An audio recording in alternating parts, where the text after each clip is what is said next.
सुप्रभात प्रिय विद्यार्थियों, आज हम अपनी दूसरी कविता पढ़ेंगे जिसका नाम है राम लक्ष्मण परशुराम संवाद और इसके कवि हैं तुलसीदास। सबसे पहले हम कवि तुलसीदास के बारे में जानते हैं। भक्ति काल की राम भक्ति शाखा के सुप्रसिद्ध कवि तुलसीदास जी का जन्म 1532 में उत्तर प्रदेश के बांदा जिले के राजपुरा गांव में हुआ था। कुछ विद्वान उनका जन्म स्थान सोरो जिला एटा भी मानते हैं। उनके माता पिता ने उन्हें जीवन के प्रारंभिक वर्षों में ही त्याग दिया था। उनका बचपन बहुत कठिनाइयों में बीता।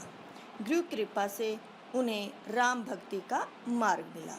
वे मानव मूल्यों के उपासक थे। उनके राम मानवीय मर्यादाओं और आदर्शों के प्रतीक थे। तुलसीदास ने अपने काव्य में नीति, स्नेह, शील, विनय, त्याग जैसे उदात्त आदर्शों को प्रतिष्ठित किया। सन 1623 में काशी में उनका निधन हो गया। रचनाएं: रामचरितमानस, कवितावली, गीतावली, दोहावली, कृष्ण गीतावली, विनय पत्रिका आदि उनकी प्रमुख रचनाएं हैं। तुलसीदास की भाषा शैली: तुलसीदास की काव्य भाषा अवधी और ब्रज भाषा है। उन्होंने रामचरितमानस की रचना अवधी भाषा में की तो विनय पत्रिका और कवितावली ब्रज भाषा में। उन्होंने प्रबंध और मुक्तक दोनों प्रकार के काव्यों की रचना की। रामचरितमानस में चौपाई, दोहे, सोरठे, हरिगीतिका छंदों का प्रयोग किया और कवितावली में सवैये और कवित छंद हैं। आइए अब हम कविता का अध्ययन करें।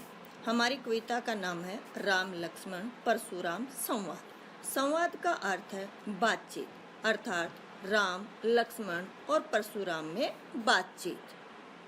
सीता स्वयंवर में श्री राम द्वारा शिव धनुष भंग करने का समाचार पाकर अत्यंत क्रोधी स्वभाव वाले परशुराम वहां आते हैं और शिव धनुष को खंडित देखकर अत्यंत क्रोधित होकर धनुष भंग करने वाले के संबंध में पूछते हैं। इस पर राम उनको समुचित उत्तर देते हुए कहते हैं, नाथ शंभु धनु भज निहारा। नाथ स्वामी, शंभु धनु शिव धनुष, भंज निहारा तोड़ने वाला। हे स्वामी, शिव धनुष को तोड़ने वाला होई केहू एक दास तुम्हारा। केवल तुम्हारा एक दास ही हो सकता है। आयेसु कहा कही किन मोही। आयेसु आज्ञा, कहा क्या, किन क्यों। आपकी क्या आज्ञा है, आप मुझे क्यों नहीं कहते। सुनी रिसाई बोले मुनि को ही। सुनी सुनकर रिसाई क्रोध करने वाले, मुनि मुनि को ही क्रोध में। क्रोध करने वाले मुनि श्री राम की बातें सुनकर क्रोधित होकर बोले, सेवकु सो जो करे सेवकाई। सेवक वो होता है जो सेवा का कार्य करे। अरि करनी, अरि होता शत्रु, शत्रुता के कार्य करी। अरि लड़ाई, शत्रुता का कार्य करने वालों के साथ लड़ाई करनी चाहिए। लड़ाई का अर्थ होता है लड़ाई। सुनहु राम जेहि शिव धनु तोरा। श्री राम की बात सुनकर परशुराम क्रोधित होकर बोले, हे राम सुनो, जेहि जिसने भी शिव धनुष, शिव के धनुष को तोड़ा है। हे राम जिसने भी शिव के धनुष को तोड़ा है। सहस भाव समसो रिपु मोरा। सहस भाव सहस्त्र भाव के समान सो रिपु मेरा शत्रु है, कि वह सहस्त्र भाव के समान मेरा शत्रु है। सहस भाव समसो रिपु मोरा में उपमा अलंकार है। सो बिलगाऊ बही समाजा। बिलगाऊ का अर्थ होता है अलग हो जाए, बही छोड़कर। वह इस सभा को छोड़कर अपने आप अलग हो जाए। नैते मारे जही सब राजा। नहीं तो यहाँ उपस्थित सभी राजा मारे जाएंगे। सुनी मुनि वचन लखन मुस्काने। परशुराम मुनि की बातों को सुनकर लक्ष्मण व्यंग्यात्मक भाव में मुस्कुराने लगे। बोले, परशुधरी अवमाने। परशुधरी का अर्थ होता है फरसाधारी, अवमाने का अर्थ होता अपमान। फरसाधारी परशुराम का अपमान करते हुए बोले, बहु धुनी तोरी लड़काई। हमने बचपन में बहुत सी धुंधनियाँ तोड़ी हैं। लड़काई का अर्थ है बचपन में। कभू ने असी ऋषि कही गोसाई, हे गोसाई उस समय आपने कभी भी गुस्सा नहीं किया। ये ही धनु पर ममता के हेतु, इसी धनुष पर विशेष ममता क्यों है। सुनी रिसाई कह भृगुकुल केतु, भृगुकुल केतु भृगुकुल के ध्वज अर्थात परशुराम के लिए प्रयुक्त है ये सब। भृगुकुल के ध्वज मुनि क्रोधित होकर बोले, रे नृप बालक काल बस बोलत तो ही न संभार, रे नृप बालक हे राजपुत्र काल बस काल के वश में होकर बोलत तो ही न संभार, तुम इस प्रकार से अनुचित बातें बोल रहे हो। धुनि सम त्रिपुरारी धनु विदत सकल संसार, त्रिपुरारी धनु होता शिव का धनुष, सारे संसार में प्रसिद्ध भगवान शिव का धनुष क्या तुम्हें धुनधुनी के समान दिखाई दे रहा है, अर्थात तुम्हें यह सामान्य धनुष दिखाई दे रहा है। पद से संबंधित प्रश्न। पहला प्रश्न है, पद में निहित भाव से स्पष्ट कीजिए। उत्तर है, रामचरितमानस के बाल कांड से लिए गए इस पद में राम ने सीता स्वयंवर के समय शिव के धनुष को तोड़ दिया था, जिस कारण परशुराम क्रोध से भर उठे थे।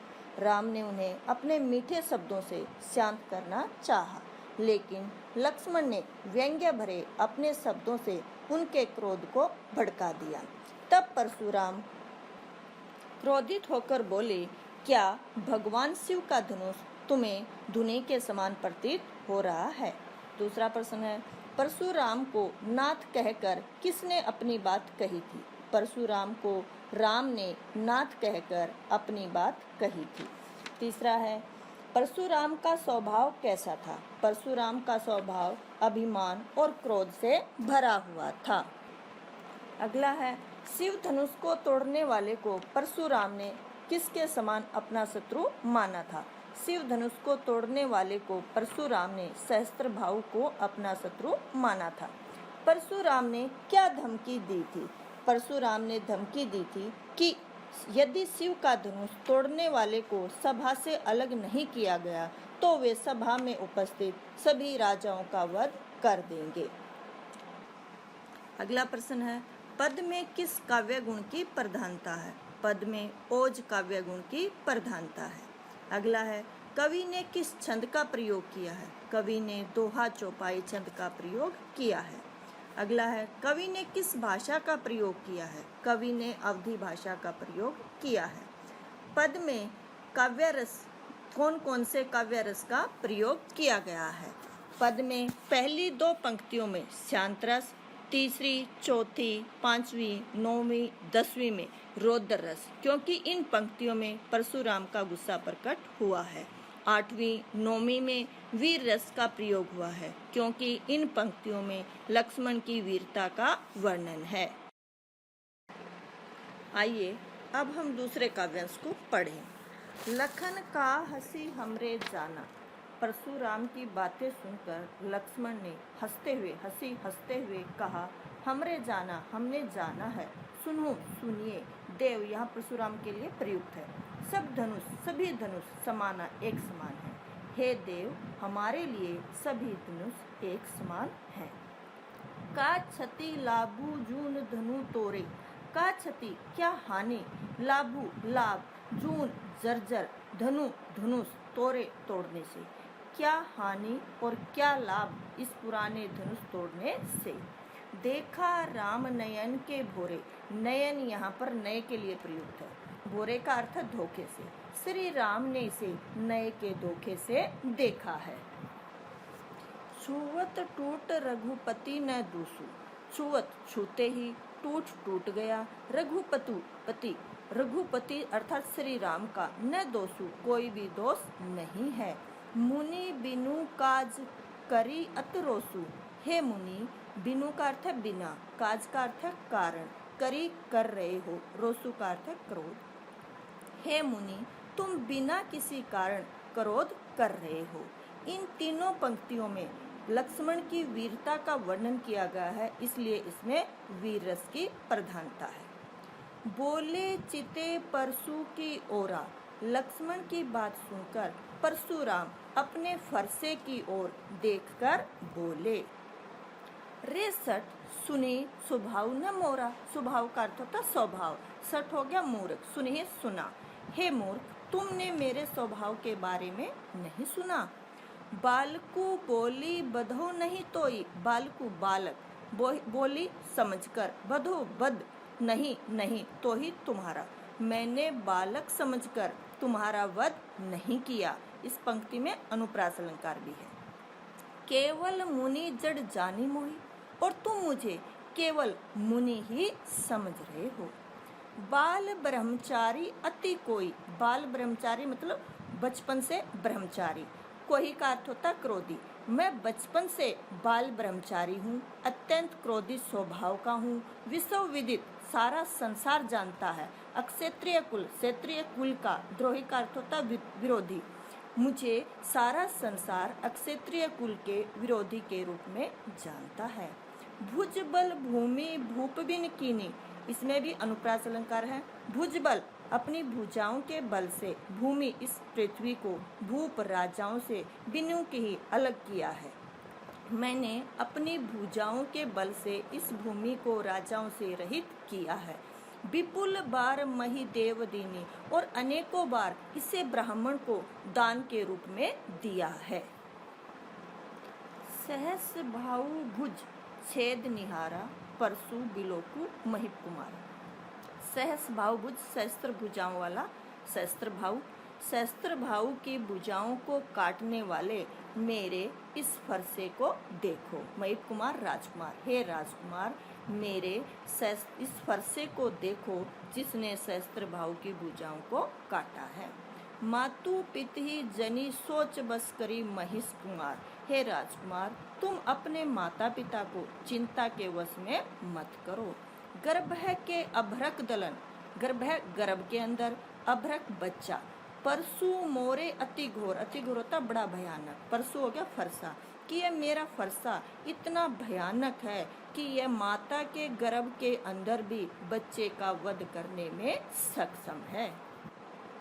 इस काव्यांश में 5वीं पंक्ति से लेकर 10वीं पंक्ति तक रौद्र रस का प्रयोग है, क्योंकि इसमें परशुराम के गुस्से के बारे में बताया गया है।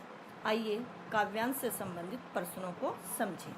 पहला प्रश्न, लक्ष्मण ने क्या तर्क देकर श्री राम का बचाव किया? उत्तर, लक्ष्मण ने तर्क दिया कि हमारे लिए तो सभी धनुष एक समान है, धनुष के टूटने से किसी को क्या लाभ हानि हो सकती है। यह शिव धनुष तो पुराना और जर्जर था, यह तो श्री राम के छूने मात्र से ही टूट गया, अर्थात श्री राम ने इसे नए के धोखे से ही देखा था और यह छूते ही टूट गया। इसमें श्री राम का कोई भी दोष नहीं है। दूसरा प्रश्न है, परशुराम ने अपना परिचय किस रूप में दिया और इससे उनके किस स्वभाव का पता चलता है? परशुराम ने अपना परिचय देते हुए कहा कि मैं बाल ब्रह्मचारी, अत्यंत क्रोधित स्वभाव वाला हूँ और अक्षत्रिय वंश का घोर शत्रु हूँ। मैंने अपनी भुजाओं के बल से पृथ्वी को राजाओं से विहीन किया और क्षत्रियों का नाश कर उनकी भूमि ब्राह्मणों को दान में दी। इससे परशुराम के उग्र स्वभाव का पता चलता है। अगला प्रश्न है, परशुराम ने अपने फरसे की क्या विशेषता बताई? परशुराम ने अपने फरसे को अत्यंत भयानक बताया। उन्होंने कहा कि उनका फरसा माँ के गर्भ में विद्यमान बच्चे को भी नष्ट कर सकता है। अगला क्वेश्चन है, उपर्युक्त काव्यांश में लक्ष्मण के किस स्वभाव का परिचय मिलता है?